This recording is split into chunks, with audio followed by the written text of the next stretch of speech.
Yesus, kemuliaan-Mu. Yesus, kemuliaan. Berkati Katakan segala pujian, segala pujian, syukur bagimu. amin. Kau hadir dalam hidupku. Kini ku datang sujud di hadapan-Mu, memuji-Mu, Menyembah-Mu, menyembah-Mu. Yesus, ku menyembah.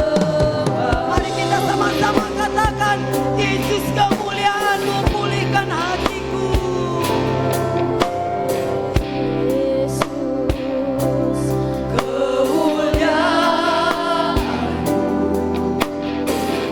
pulihkan hatiku. Yesus, kemuliaan, berkati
saya agak terganggu ya.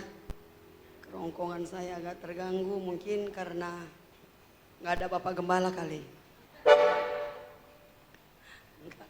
Ya mungkin ada sesuatu hal ya. Oke saja kita bangkit berdiri semua. Siap memuji Tuhan? Amin. Ya, mari berikan suaramu untuk Tuhan. Katakan satukanlah hati kami. Haleluya.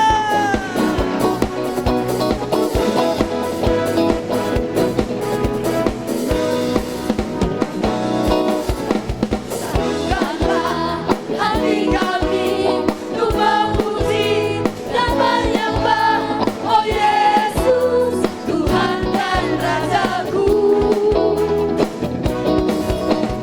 Gerakanlah tali kasih di antara kami semua, oh Yesus, Tuhan dan Rajaku. Bergandengan tangan. Bergandengan tangan dalam satu kasih, bergandengan tangan dalam satu iman, saling mengasihi di antara kami, keluarga kerajaan Allah.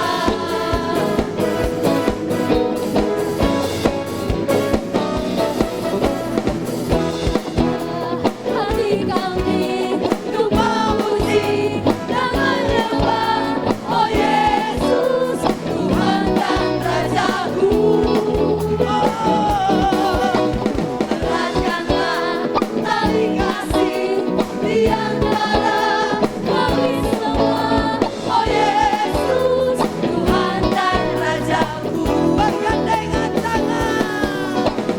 Bergandengan tangan dalam satu kasih, bergandengan tangan dalam satu iman, saling mengasihi di antara kami, keluarga kerajaan Allah. Bergandengan tangan.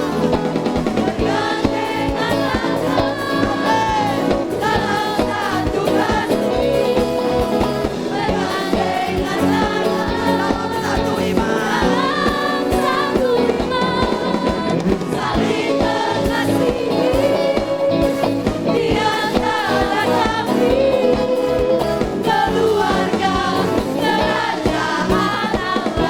Keluarga. Keluarga kerajaan Allah. Keluarga kerajaan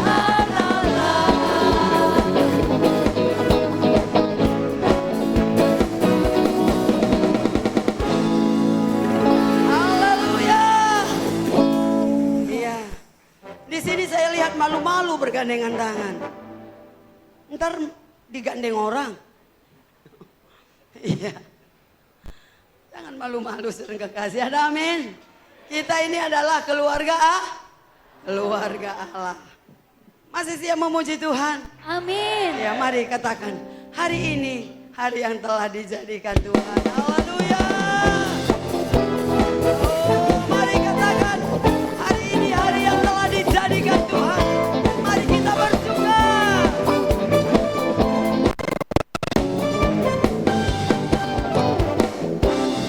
Hari ini hari yang telah dijadikan Tuhan, mari kita bersuka. Hari ini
Oke, saya mau ajari kita.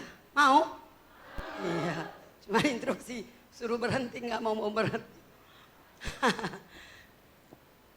Lagunya seperti ini. Bersuka, hey, kasih tegur sama temannya, boleh? Gitu. Bersuka, hey. Ya, nanti baru dikatakan bersuka dalam, bersuka citalah. Wow. Oke, boleh ya? Nggak ada tadi makan jengkol kan? Nggak ada makan pete. Napasnya yakinkan harum ya. Baru wow wow. Oke. Ingatkan temannya untuk bersuka hari ini. Ada amin? Iya. Terpancar dari wajahnya untuk bersuka. Mari katakan bersuka.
Persilakan duduk kembali.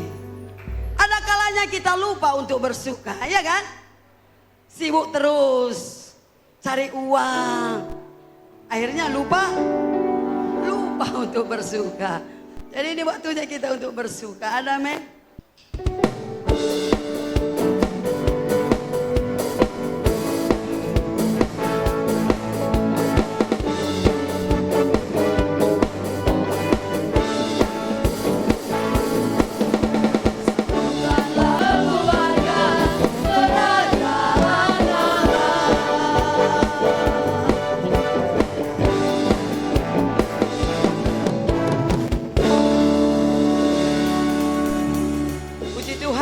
Kalau sebentar kita akan diberkati lewat firman Tuhan. Mari saudara kasih persiapkan hati dan pikiran kita. Yakinkan kita akan ada sesuatu hal yang luar biasa kita bawa pulang dari tempat ini. Sebelumnya kita angkat pujian penyembahan kita yang berkata, kasih Tuhan sungguh mulia, tulus dan sempurna mengasihiku. Mari saudara kasih. Rindukan hadirat Tuhan memenuhi setiap kita pribadi lepas pribadi. Kebenaran akan firman Tuhan disampaikan buat kita, memberkati kita pribadi lepas pribadi. Haleluya Yesus, haleluya.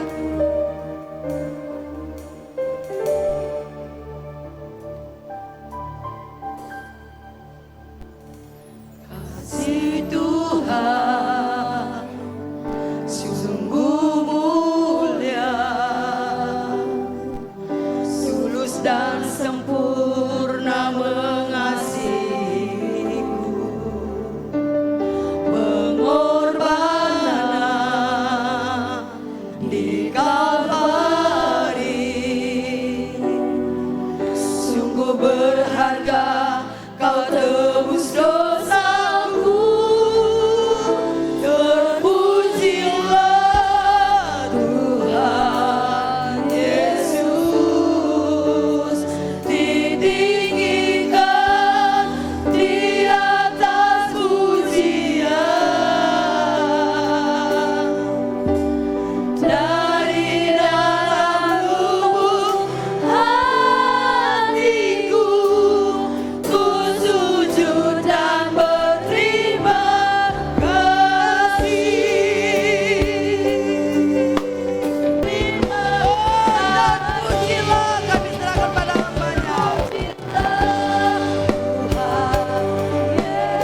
tangan Tuhan akan terus ada bersama-sama kami di dalam perjalanan hidup kami.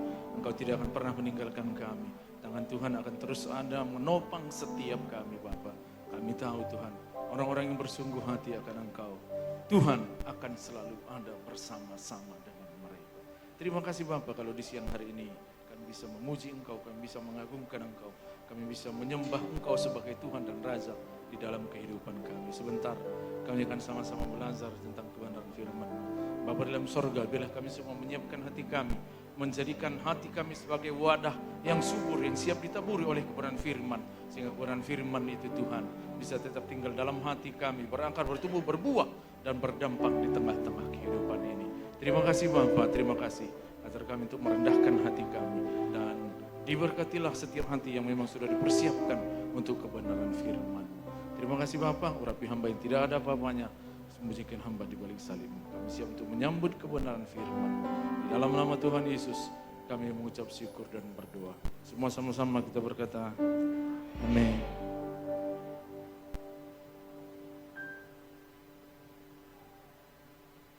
Shalom.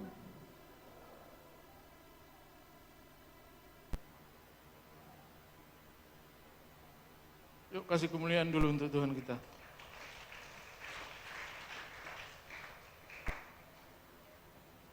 Bilang sama sebelahnya, Anda luar biasa.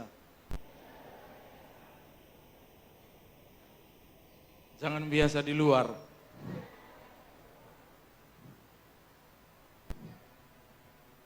Semua kita adalah orang-orang yang luar biasa.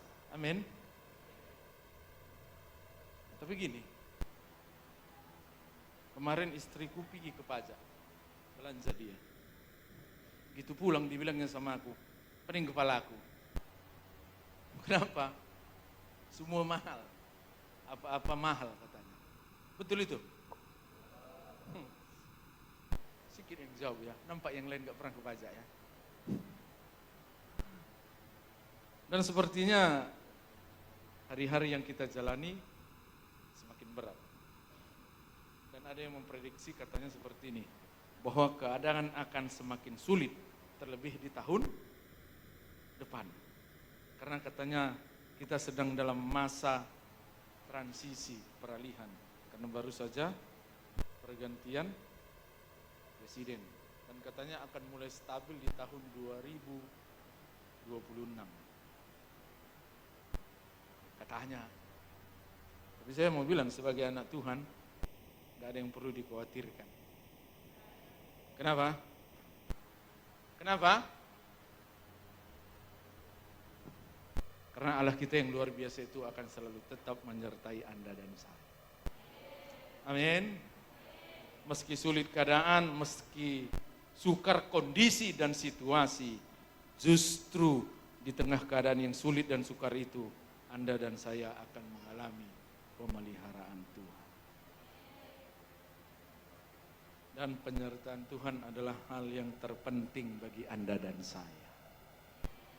Amin. Kenapa?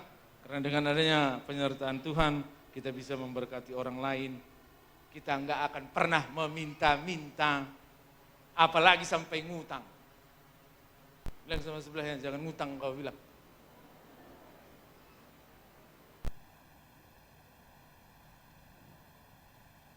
Sehingga orang lain bisa melihat, kenapa zaman ini keadaan ini semakin sulit tapi hidupnya semakin diberkati? Jawabannya sederhana. Karena ada penyertaan Tuhan. Dan ketika ada penyertaan Tuhan dalam hidup Anda dan saya, maka segala perkara tidak ada yang mustahil untuk Tuhan kerjakan. Semua bisa Tuhan lakukan. Apa saja Tuhan bisa kerjakan. Yang tadinya hidup kita susah, karena ada pemeliharaan Tuhan, hidup kita jadi diberkati. Yang tadinya enggak punya apa-apa, jadi punya banyak. Dan hidup kita bisa menjadi saksi bagi Tuhan. Dan saya percaya semua yang hadir di ruangan ini hari ini mau mengalami kemenangan. Mau diberkati Tuhan. Mau mengalami pertolongan Tuhan. Mau keluar dari semua masalah dan persoalan. Amin. Gak ada satu orang pun di ruangan ini yang gak mau diberkati. Semua kepingin diberkati. Tapi sepertinya kok tidak terjadi dalam hidupku ya. Kok sepertinya aku belum mengalami itu semuanya. Bahkan mungkin ada yang berkata, udah puluhan tahun aku ikut Tuhan, tapi kok hidupku begini-begini saja. Aku udah ibadah, tapi hidupku begini-begini aja. Aku udah menyembah Tuhan, tapi hidupku begini-begini aja. Bahkan aku udah memberikan diriku dibaptis, tapi hidupku begini-begini aja. Bahkan aku sudah melayani Tuhan, tapi hidupku begini-begini saja. Tapi kenapa hidupku seperti ini aja? Jangan-jangan kita tidak memenuhi standar yang ditetapkan oleh Tuhan. Saya percaya ketika Anda dan saya sungguh-sungguh ikut Tuhan, maka Tuhan juga akan dengan senang hati memberikan segalanya bagi kita. Hari ini kita sama-sama mau belajar dari kebenaran firman Tuhan, agar Anda dan saya bisa mengalami kemenangan di dalam hidup ini. Mengalami kemenangan dalam rumah tangga, mengalami kemenangan dalam pekerjaan, mengalami kemenangan dalam pelayanan, mengalami kemenangan dalam berbagai hal. Kita sudah sering dengar firman Tuhan ini. Yuk buka dulu Matius 9.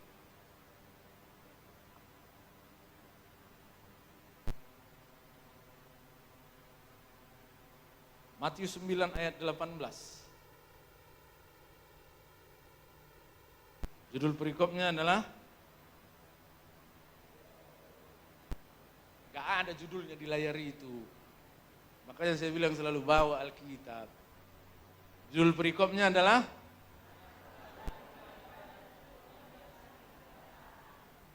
anak kepala rumah ibadat dan perempuan yang sakit pendarahan. Yuk baca dulu ayat yang ke-18. 1, 2, 3 ya.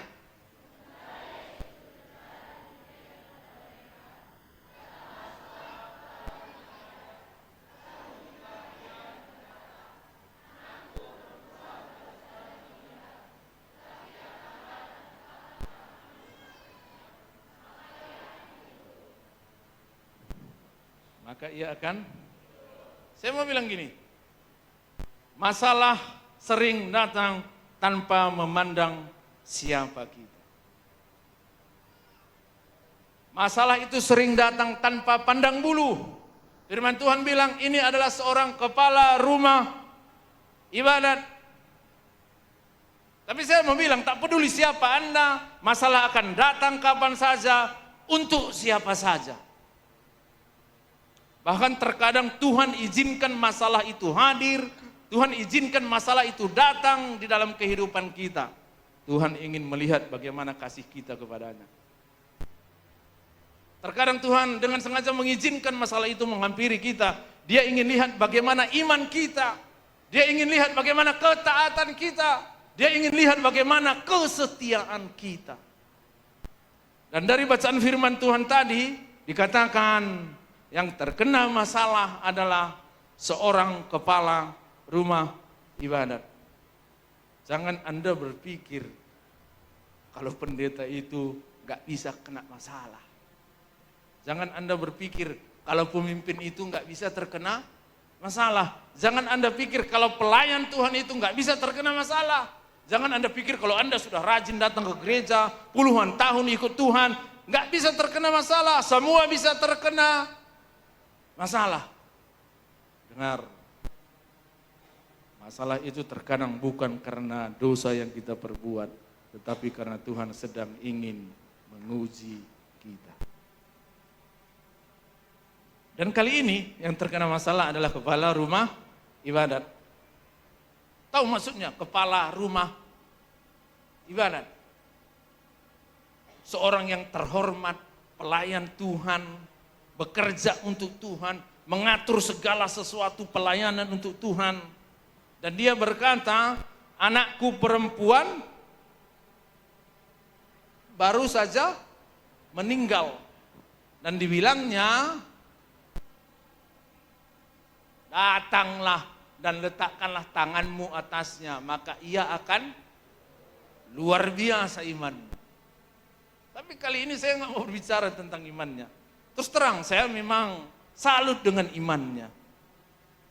Karena dia berkata, datanglah, letakkan tanganmu aja, dia pasti akan hidup. Tapi ada sesuatu yang ingin kita pelajari bersama melalui kebenaran firman Tuhan di siang hari ini. Kita seringkali datang kepada Tuhan ketika kita punya masalah. Dibilangnya kan, anakku perempuan baru aja meninggal. Anda dan saya seringkali datang kepada Tuhan ketika kita punya masalah. Dan kepala rumah ibadat itu datang kepada Tuhan ketika anak perempuannya sudah meninggal. Gak ada dicatat di Alkitab itu. Kepala rumah ibadat itu datang kepada Tuhan, dibawanya anak perempuannya itu, lalu dimintanya Yesus mendoakan dia, menopang tangan di atas kepalanya, supaya anakku ini nanti bisa menjadi anak yang melayani Tuhan. Gak ada. Saya mau bilang, biarlah hari ini kita sama-sama belajar untuk membenahi hidup kita. Amin. Biarlah Anda dan saya datang kepada Yesus bukan pada saat kita ada masalah aja. Biarlah kita dalam keadaan baik pun datang kepada Yesus.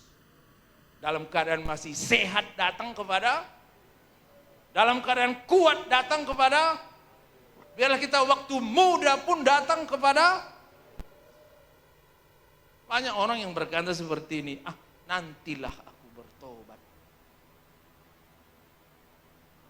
Kalau waktu nanti aku udah tua, waktu nanti umurku udah 50 tahun, 60 tahun, atau nanti waktu usiaku udah 70 tahun, jangan-jangan enggak sampai segitu usia.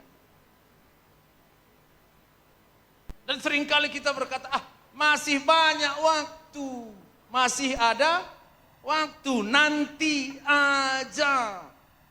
Intinya yang mau saya sampaikan kali ini adalah kita suka membuat penundaan.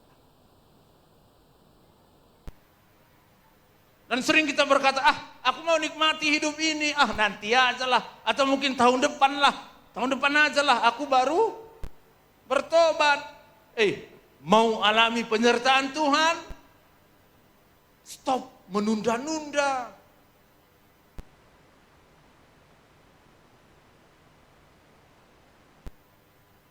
Jangan menunda-nunda, menunda pekerjaan, menunda pertobatan, apalagi menunda sesuatu yang khususnya diperuntukkan bagi Tuhan.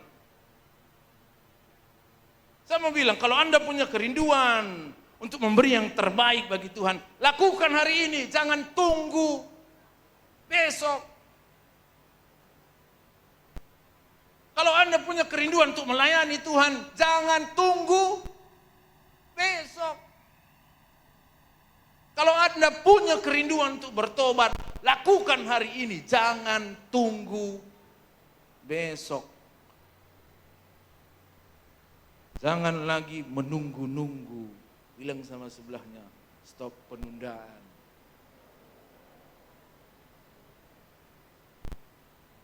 Jangan tunggu keadaanmu membaik baru mau sungguh-sungguh ikut Tuhan. Anak muda, jangan dalam pikiranmu selalu seperti ini. Nanti tunggu aku tua baru aku sungguh-sungguh ikut. Belum tentu kau bisa tua.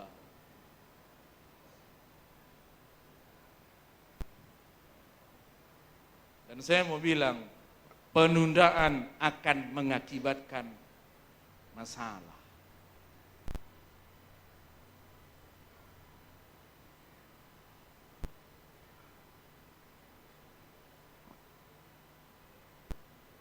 Boleh agak apa ini? Agak dalam boleh? Agak keras sedikit boleh? Agak-agak tersinggung boleh? Serius. Kalau Anda ingin memberikan perpuluhan, berikan hari ini. Jangan tunggu. Diam semua kan?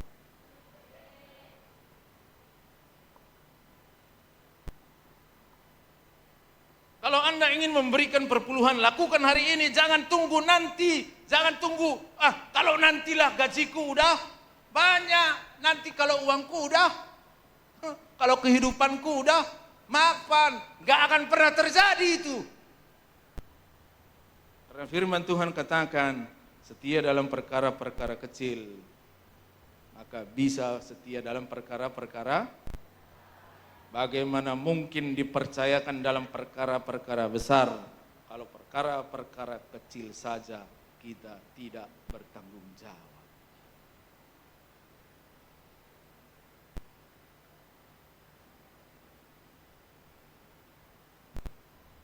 Tapi kalau ada di media sosial, masih pantaskah memberikan perpuluhan? Langsung cepat dibagikan. Masih relevankah memberikan perpuluhan? Langsung cepat dibagikan. Dulu waktu aku pergi ke Papua, aku kan di sana 3 bulan belajar SOM. SOM itu singkatan dari Sekolah Orientasi Melayani. Kudengarlah di situ disampaikan, perpuluhan itu wajib. Ku telepon istriku yang di Medan. Ku teleponlah, kasih perpuluhan ya. Tahu apa katanya? Apa perpuluhan? Kau aja enggak kerja. Yang ada pun masih kurang. Tapi karena aku dengar kebenaran firman Tuhan dan aku ngerti firman Tuhan, aku bilang, mau kerja aku mau enggak kerja, selama ada pemasukan harus kasih perpuluhan. Enggak mau dia. Ditutupnya telepon itu. Sama aku rasa kayak siang hari ini ya, ditutupnya kupingnya. Ku telepon balik lah. Apapun ceritanya harus kasih perpuluhan. Marah aku. Selama masih ada pemasukan, apapun ceritanya harus kasih perpuluhan. Dijawabnya, oke lah. Aku tahu kenapa dia berat mengasih. Karena dalam pikirannya uang yang kuterima ini pun kurang, ku olah-olah pun kurang. Tapi mau kurang mau nggak kurang, aku nggak mau tahu. Yang penting harus kasih. Dikasihnya itu sampai hari ini hidup kami nggak pernah kekurangan. Terus dipelihara Tuhan. Stop penundaan. Halo, stop penundaan, jangan ada lagi penundaan, karena penundaan akan mengakibatkan masalah. Saya pernah melakukan kesalahan dengan menunda-nunda menjadi hamba Tuhan. Saya ini kan dari kecil dibilang sama ibu saya, kau itu sudah dipersembahkan untuk Tuhan.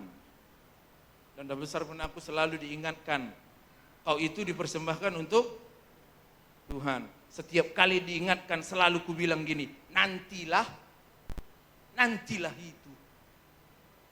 Dibilang lagi, kau itu dipersembahkan untuk Tuhan. Ku bilang selalu, tunggulah.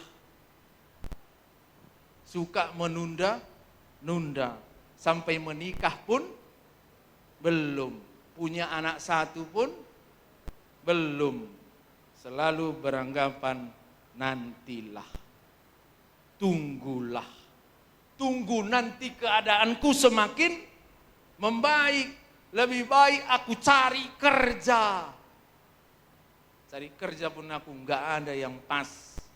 Dibilang mamaku lagi, udahlah berhenti kau kerja. Kerja apapun kau enggak akan cocok. Karena kau itu memang sudah dipersembahkan untuk Tuhan. Selalu ku bilang, tunggulah.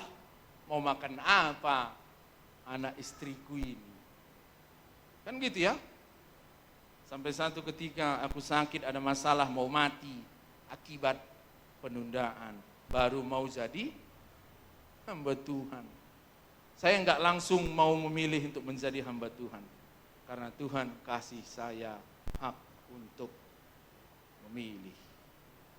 Setiap kita juga dikasih Tuhan kehendak bebas untuk memilih. Bahkan dulu saya sering berdebat dengan diri saya sendiri. Jadi hamba Tuhan, mau makan apa? Sampai suatu saat saya berada di satu titik, susah, sakit, terpojok, gak tahu lagi harus berbuat apa, baru sadar dan berdoa.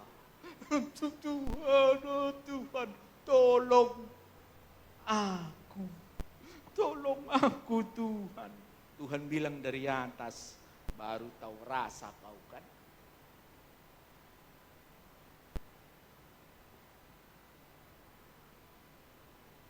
Bukankah Anda dan saya sering seperti itu? Suka menunda-nunda, nantilah, tunggulah.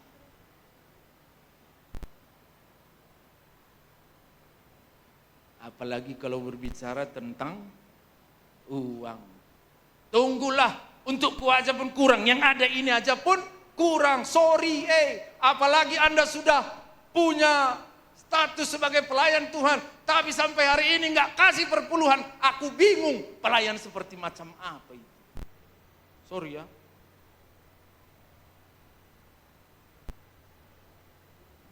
Ngeri kali tatapan mata kalian, wah, ada yang tengoknya begini.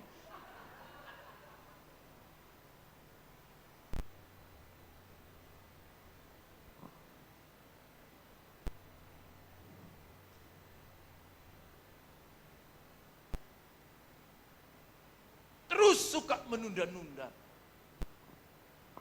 Sampai nanti terpojok, nggak tahu harus berbuat apa, baru datang sama Tuhan.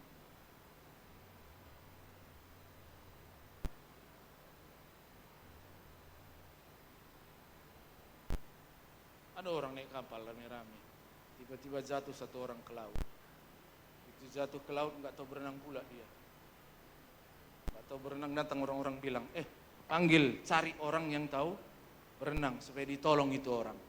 Dicari, ketemulah. Ini jago berenang. Mana orangnya katanya itu? Ditengokinya aja orang itu.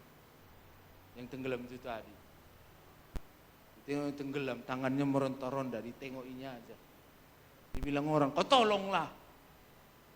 Kau kan jago berenang, kau tolong itu, udah mau mati itu. Diam aja dia. Terus meronta-ronta. Sampai lemas, hampir mati.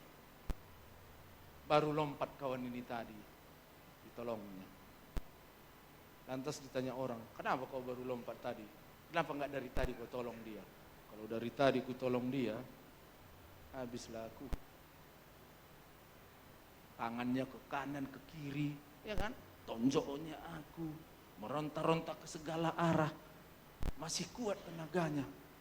Tapi waktu udah lemas dia, ditarik sekali aja langsung ngikut.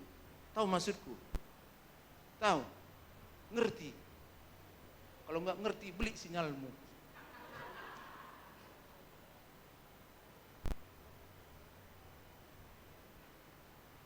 Bukankah kita sering seperti itu kawan?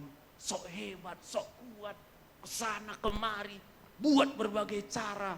Aku bisa, sampai akhirnya nggak berdaya.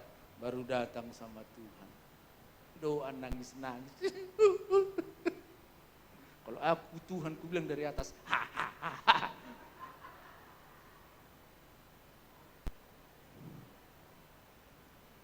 Kerinduan saya, biarlah kita semua bisa berubah sebelum persoalan itu ada di tengah-tengah kehidupan kita. Amin. Jangan lagi berkata, itu kan hanya untuk dia itu. Itu kan katanya itu. Itu kan belum tentu terjadi sama aku. Keadaanku kan baik-baik aja. Jangan lagi menunda-nunda sebelum menjadi sesuatu peristiwa dalam kehidupan. Biarlah mulai hari ini kita semua mengambil sebuah keputusan untuk sungguh-sungguh ikut Tuhan. Jangan lagi menunda-nunda. Amin. Kalau Anda ingin melakukan hal yang baik, lakukan sekarang. Jangan lagi menunda-nunda. Jangan menunggu masalah datang. Jangan menunggu persoalan datang. Lebih baik masih dalam keadaan baik-baik, kita sungguh-sungguh ikut Tuhan. Dan kita akan mengalami penyertaan Tuhan yang luar biasa. Amin. Amin. Sekali lagi bilang sama sebelahnya, jangan menunda kawan.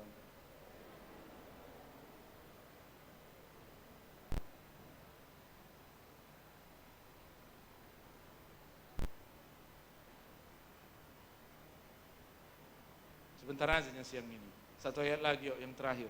Coba baca ayat 21. Ayat yang ke-21. 1, 2, 3 ya.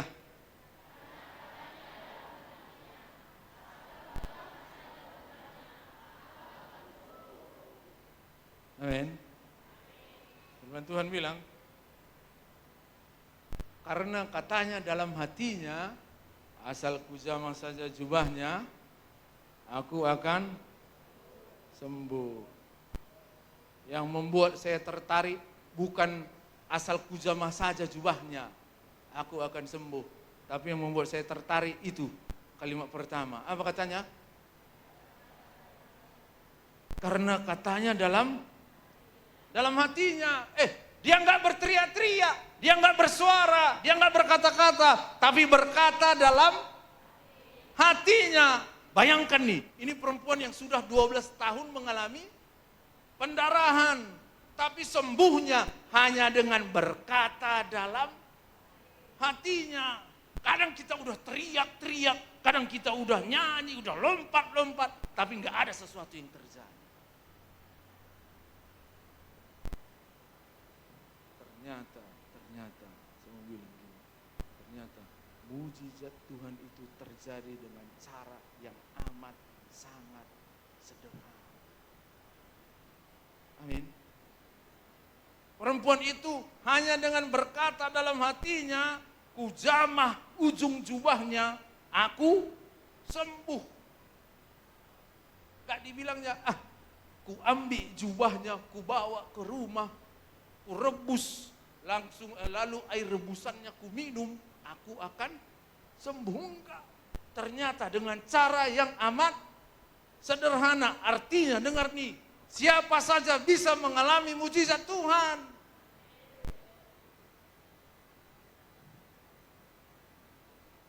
Bukan hanya untuk orang-orang tertentu, bukan hanya untuk hamba-hamba Tuhan, bukan hanya untuk kalangan atas, semua bisa mengalami mujizat Tuhan. Kepala rumah ibadat, dari orang yang terhormat sampai perempuan yang mengalami pendarahan, dari orang yang ternajis, terendah sekalipun bisa mengalami mujizat Tuhan. Satu hal yang saya dapat, Tuhan sedang ajarkan kepada Anda dan saya, Tuhan bisa lakukan hal-hal yang luar biasa hanya melalui perkara-perkara yang kita anggap sederhana. Dengar nih, ternyata Tuhan lakukan hal-hal yang luar biasa itu hanya melalui hal-hal yang sederhana. Saya mau bilang, kalau hari ini Anda dipercayakan perkara-perkara yang sederhana, kerjakanlah itu dengan setia. Melalui perkara yang sederhana itu, Anda bisa mengalami hal yang luar biasa. Amin. Amin. Siapa saja bisa mengalami sesuatu yang luar biasa di dalam Tuhan. Gak peduli statusmu, gak peduli pekerjaanmu, gak peduli siapa dirimu. Yang penting selama kau sungguh-sungguh ikut Tuhan, membuka hatimu, sesuatu yang luar biasa menghampiri kehidupan. Amin. Mungkin ada yang bertanya-tanya dalam hatinya, masa gitu? Masa cuma datang aja ke gereja, rajin ibadah, datang komsel, datang kaum ibu, doa, lantas angkat tangan, semua persoalanku bisa teratasi. Saya mau bilang, dengar baik, Tuhan bisa lakukan segala cara untuk memberi jawaban yang kau perlukan dalam hidupmu, bahkan dengan cara yang amat sangat sederhana. Amin. Amin. rindukan hal-hal yang luar biasa terjadi di dalam kehidupan kita. Yuk, siang hari ini, kalau mungkin ada sesuatu yang Tuhan sudah taruh dalam hatimu, dan kau selalu berusaha untuk menunda-nunda itu. Hari ini, siang hari ini, stop penundaan. Kalau kau ingin mengalami sesuatu yang luar biasa bersama dengan Tuhan, stop penundaan. Lakukan sekarang. Amin. Jangan kira sesuatu yang luar biasa itu akan kita terima ketika kita melakukan hal-hal yang luar biasa. Saya bilang, dengan cara yang sederhana, Tuhan bisa kerjakan perkara-perkara yang luar biasa di dalam setiap kehidupan kita. Amin. Amin. Saya pernah bilang gini di komsel saya, Yusuf kemanapun pergi berhasil. Kuncinya cuma satu. Karena apa? Karena ada penyertaan Tuhan. Saya bilang, Yusuf waktu itu statusnya sebagai budak. Budak nggak punya hak untuk hidup, apalagi punya rumah mewah, mobil mewah, nggak punya. Tapi firman Tuhan mencatat, Yusuf diberkati Tuhan. Saya mau bilang, berkat Tuhan bukan hanya berbicara tentang materi yang kita miliki, tapi berkat Tuhan berbicara tentang penyertaannya yang selalu ada di tengah-tengah kehidupan kita. Amin. Saya rindu kita semua bisa mengalami sesuatu bersama dengan Tuhan. Jangan lagi menunda-nunda, itu menghambat pertumbuhan kerohanian kita. Biarlah kita semua punya komitmen untuk memulai sesuatu yang Tuhan sudah taruh di dalam hati kita. Amin. Demikian firman Tuhan, Tuhan memberkati firman-Nya.